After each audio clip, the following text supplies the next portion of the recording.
नमस्कार सर्व स्वामी सेवेकरी यांना श्री स्वामी समर्थ। आज मी तुम्हाला स्वामी महाराजांच्या काळात घडलेली छोटीशी कथा सांगणार आहे। गोष्टीचं नाव आहे लक्ष्मण कोळ्याचे जहाज महाराजांनी उचलले।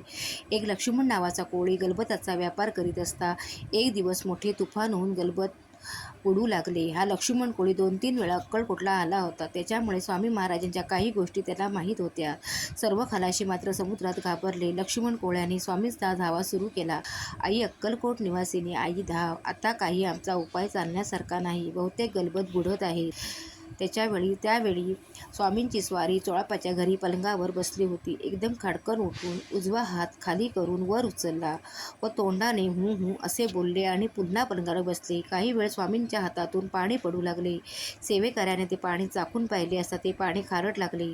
नंतर ते एकमेकांकडे आश्चर्यचकित पाहू लागले। नंतर त्यांनी महाराजांना प्रश्न केला, महाराज, तुमच्या हातातले पाणी खारट कुठून आले? महाराज म्हणाले, समुद्रात जहाज उचलले ना, पण कोणाला काही तर्क लागत नव्हता। नंतर मात्र जहाजातील पाणी वगैरे उपसून सर्व कोळ्याने जहाज तडीस आणले।